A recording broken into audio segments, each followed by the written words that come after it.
Correspondencias de Marx a Engels, octava parte. Carta de Marx a Engels. Londres, 25 de febrero de 1859. Poi Rin es una idea excelente, que debe llevarse inmediatamente a la práctica. Debes ponerte enseguida a ella, ya que el tiempo lo es todo en este asunto. Ya le escribí a la Sal, y estoy seguro que Jude Brown, lo llevará a cabo. El folleto, ¿cuántos pliegos? Sobre este punto contesta a vuelta de correo, debe aparecer anónimamente, para que el público crea que el autor es un gran general. En la segunda edición, que verás sin duda si la cosa aparece en el momento oportuno, te revelarás en un prefacio de 6 líneas. Esto será entonces un triunfo para nuestro partido. Te he hecho algún honor en mi prefacio, y será entonces tanto mejor si apareces en escena inmediatamente después. Los perros demócratas y los cuscos liberales verán que somos los únicos tipos que no han sido adormecidos por este desalentador período de paz. Engels propuso escribir un folleto, titulado Poi Rin sobre la próxima guerra austro-italiana. La guerra austro-italiana fue preparada con la participación del gobierno ruso. En julio de 1858, Bonaparte tuvo una reunión con Cavour, ministro del rey Víctor Manuel de Piamonte y Cerdeña, en la que concertaron un acuerdo, que incluía una guerra contra Austria y la consiguiente repartición de los despojos, Saboya y Niza para Francia, Lombardía, Venecia, Modena, Toscana y parte del territorio pontificio, para Piamonte. La guerra empezó en abril de 1859, y terminó en el río Mincio en junio del mismo año. El 11 de julio de 1859 se concluyó la paz en Villafranca. Cerdeña, Piamonte, recibió territorios adicionales y Francia obtuvo Saboya y Niza, es decir, que se restauraron los límites de 1807. De este modo, Italia permaneció desunida. Ver Carta 14. Marx y Engels estaban por la forma revolucionaria de unificación de Alemania, la que estaba dirigida en contra de Francia y Rusia. La opinión de que Alemania requería la línea del Mincio como protección contra Francia, opinión apoyada por la teoría de las fronteras naturales, solo servía a fines reaccionarios y representaba esa teoría de una gran potencia europea central que gustaría transformar a Austria, Prusia y el resto de Alemania, en un Estado federal bajo la influencia predominante de Austria, germanizar Hungría y el Danubio eslavo-rumano por medio de la colonización, de escuelas y de fuerza silenciosa, desplazar por este medio el centro de gravedad de este complejo de países cada vez más hacia el sudeste, hacia Viena, y también reconquistar eventualmente Alsacia y Lorena. Se quiere que la gran potencia europea central sea una especie de renacimiento del Sacro Imperio Romano de la nación alemana y, entre otras cosas, parece tenderse a incorporar al mismo a los antiguos Países Bajos austríacos, así como a Holanda, como estados vasallos. De esta manera, la seriedad moral alemana combinada con la joven gran potencia europea central, no puede dejar de planear a corto plazo el ulterior dominio del mundo por mar y tierra, inaugurando una nueva era histórica en que por fin, después de tanto tiempo, Alemania vuelva a ser de primer violín, a cuyo son dancen las demás naciones. Engels, Poi Rin. Engels demostró que esta teoría chauvinista era insostenible desde el punto de vista militar, y abogó con el mayor énfasis en favor de la unificación revolucionaria de Alemania. Ver también las cartas 45, 46, 89, 90, 144 y 145 de este volumen. Carta de Marx a Engels. Londres, 18 de mayo de 1859. El folleto de la Sal es un enorme desatino. La aparición de tu folleto anónimo le quitó el sueño. La posición del Partido Revolucionario en Alemania es por cierto difícil por el momento, pero, con algún análisis crítico de las circunstancias, es sin embargo clara. En cuanto a los gobiernos, es evidente, desde todo punto de vista, aunque solo sea por la existencia de Alemania, que debe presentárseles la demanda de que no permanezcan neutrales, sino, como dices con razón, que sean patrióticos. Pero debe dársele al asunto el elemento revolucionario, subrayando simplemente el antagonismo con Rusia, con mayor fuerza que el antagonismo con Bostrapa.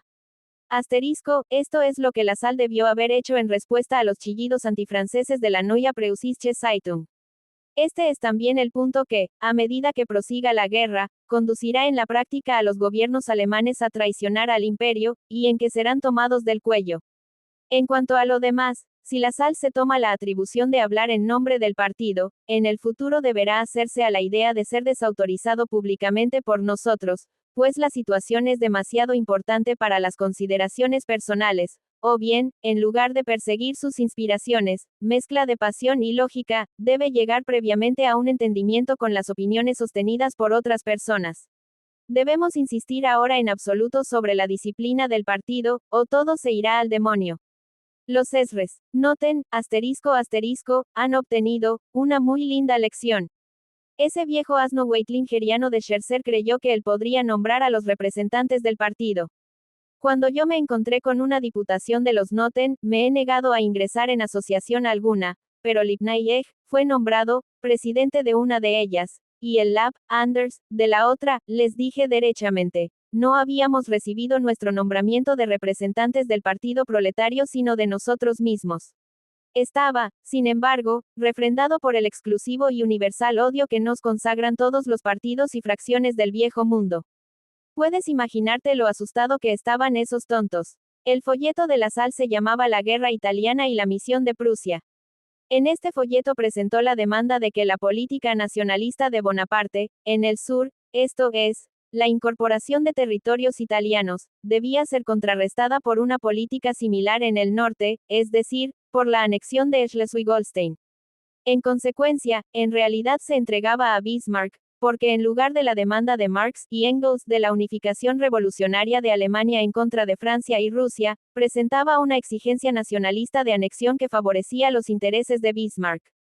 Durante el período de 1864 a 1870, en que estaba siendo completada la época de la Revolución Democrático-Burguesa en Alemania, en que las clases explotadoras de Prusia y de Austria luchaban por este o aquel método de completar la revolución desde arriba, Marx condenó a la sal por coquetear con Bismarck.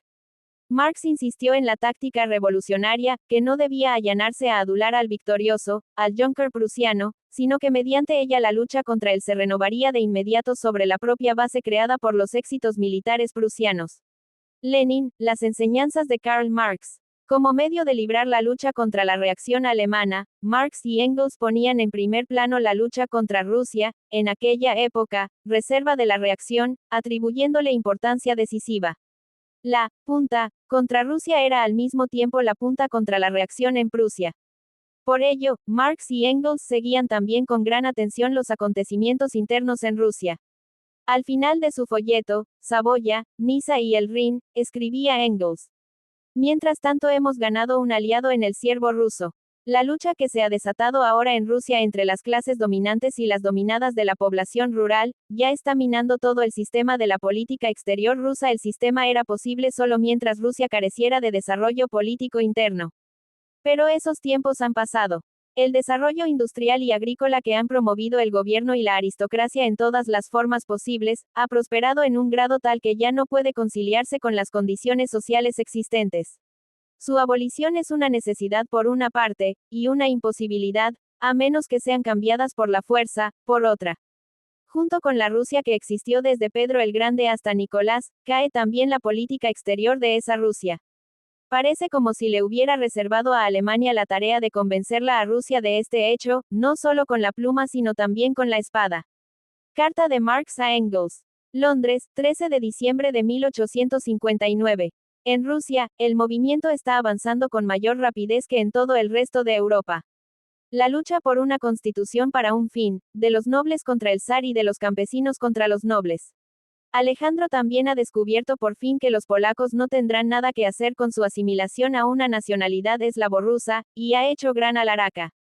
Todo esto hace más que contrapesar los éxitos extraordinarios de la diplomacia rusa durante los últimos 15 años, y especialmente desde 1849. Cuando venga la próxima revolución, Rusia será tan amable como para revolucionarse también. Carta de Marx a Engels. Londres, 11 de enero de 1860. En mi opinión, los hechos más importantes que están ocurriendo en el mundo son, por una parte el movimiento de los esclavos en Norteamérica, iniciado por la muerte de John Brown, y por otra el movimiento de los siervos en Rusia.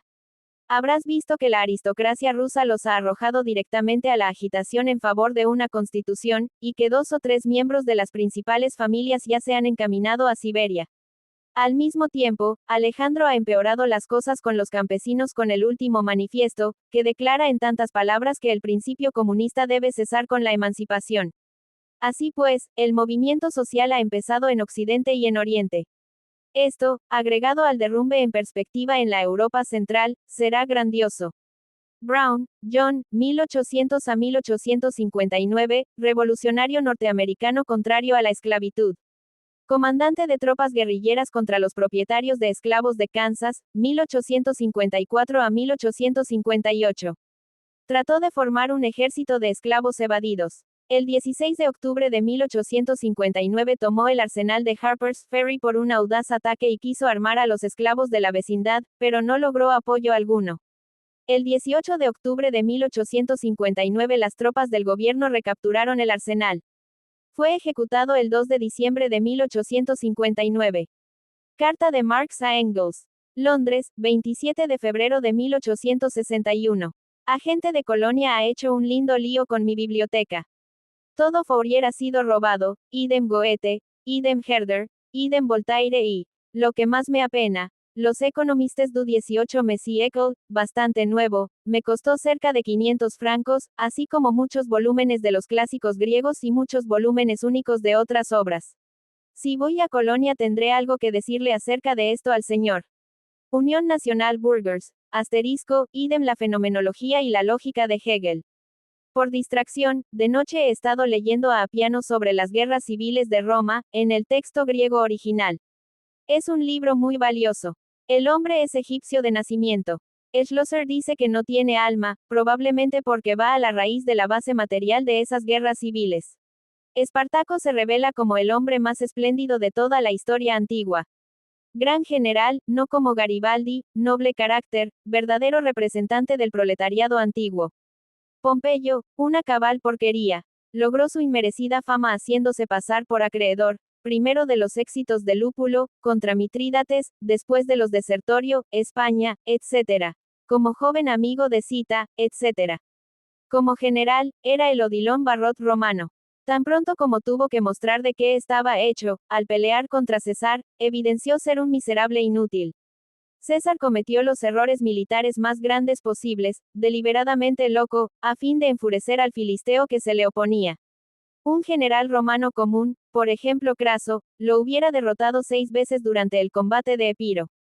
Pero con Pompeyo todo era posible. Shakespeare en su Love's Labour Lost, Trabajos de amor perdidos, parece haber tenido una sospecha de lo que era realmente Pompeyo.